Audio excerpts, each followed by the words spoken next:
Greetings Opals users. In this video tutorial, I'd like to show some resources on the net that can help you understand MARC records a bit better, understand the various tags used, subfields, and they provide examples. Right here I have the URLs, and I'm going to talk over this so you can write them down. The LOC MARC is Library of Congress, Tag of the Month is a separate one, and the Understanding MARC booklet is incorporated in this one right here. Also, if you don't get time to catalog or write the URLs down, please note if you type Tag of the Month or LOC MARC standards in your search engine, they do usually come up right at the top, and you can click them and then bookmark. So I'll leave this up for a second to give you a chance to copy down the URLs, and you're also welcome to email john@bibliofiche.com if you need these sent to you or any further help. Now I have the Library of Congress MARC Standards homepage up, and I'd like to first point out that the Understanding MARC Bibliographics is a booklet that's been around since 2009 and has stood the test of time. You can simply click this and you can read it online. They used to send a paper copy, so you might want to get a hold of the Library of Congress cataloging services and write to them or call them and see if you can get a hard copy mailed to you, or just read it off the net. And for example, summary of commonly used MARC 21 fields. So you can click this title, and here's a nice summary of fields that would be used. And indicators, they tell you all about the record, the 3-digit tags such as, 600 or 500 and 504, 504, the indicators, the subfield codes, and examples. Now here's the Library of Congress number, the ISBN, there's an addition statement. So these are very nice commonly used tags that you can run through. Okay, now I'm going to show you where all the tags are and how you can help and assist yourself with the bibliographic format. Here's all the different tags with format, leaders, etc. I'm going to click the 500 note field, and this is a listing of all the 500s, and I'm going to choose the formatted contents note.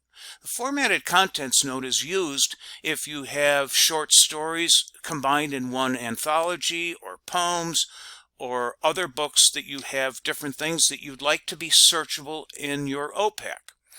So this will give you the field definition and scope and guidelines to do it. And you'll see they show you examples, carbon, nitrogen, metals, etc. A partial contents note, there's about the indicators, subfield codes. And here you'll see some ideas, future use recommended capital improvements, existing land use. And if you go down a little bit further, you can also, let me go to some examples. Well, they're in here. There's many examples in here.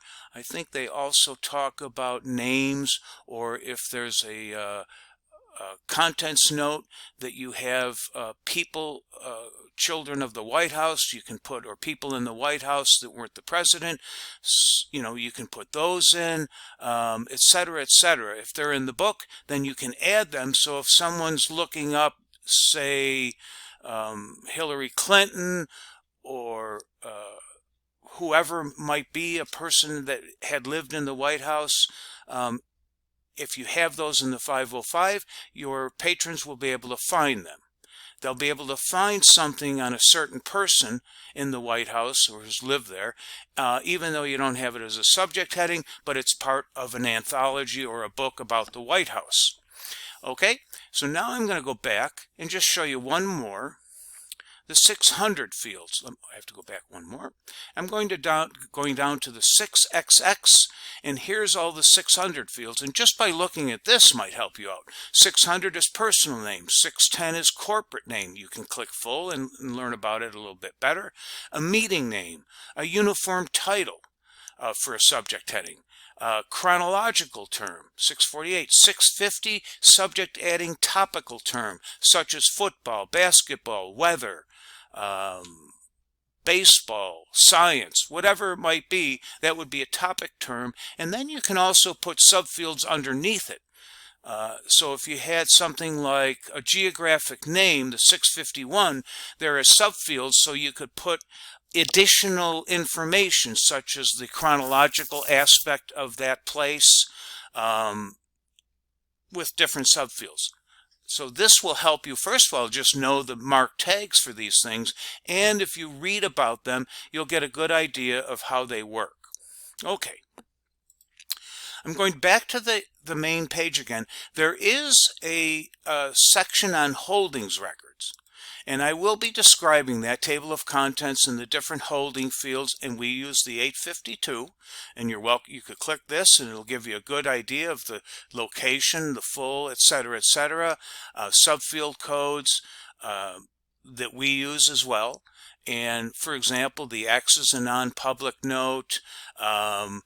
Subfield C is shelving location, so if you've used our location tool in the subfield C, you can have the shelving locations such as DVDs or fantasy collection or historical novels or realistic or whatever you'd like to do. If you're using our location code, that works really nice. And by the way, I'll just slide in, if you're using location, it's a really good idea to go to your location authority table under reports and tools, under tools. I think I have a video out on that already.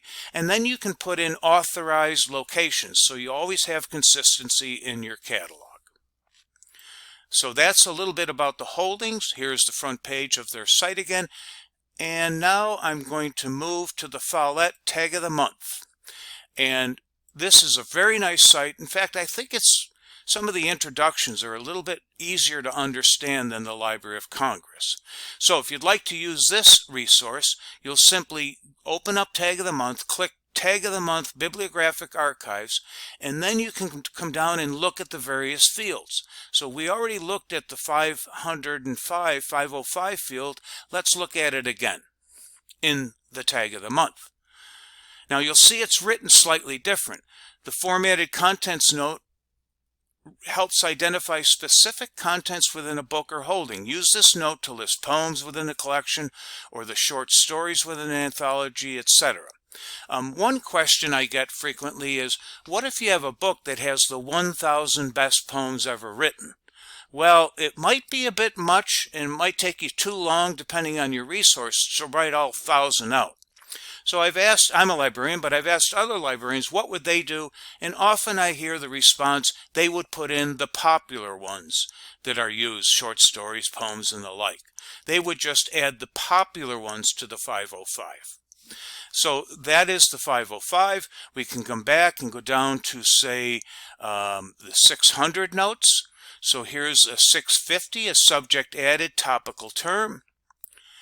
And that is where you use basketball, baseball, hockey, weather, and things like that. And let's go down to the bottom, and you'll see the indicators. They'll help you with the indicators, the subfields for topical term or foreign or general subdivision or even a chronological subdivision. Or if you have a subject heading called hockey and you want to put in a geographic subdivision, you might want to use Canada or wherever you might like. The punctuation, it helps you with the punctuation, and it also tells you that how you should format it. Now here is a 650, Adventure and Adventurers, Utah Fiction.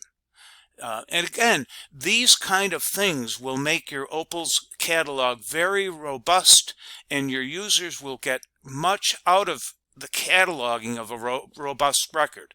More will be able to be found if you're following these types of things. I know many librarians are stretched to the limit, but if you have time, it's really good to add more to your MARC records so it's searchable and more hits come up when your patrons are using them.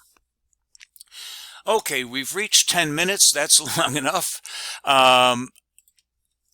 I would just like to close by saying if you have questions, please email support@opalsinfo.net or call us at 877-331-1022. Ask for tech support. or if you'd like to email me directly, john@bibliofiche.com. Thank you very much. Might need the popcorn for this video.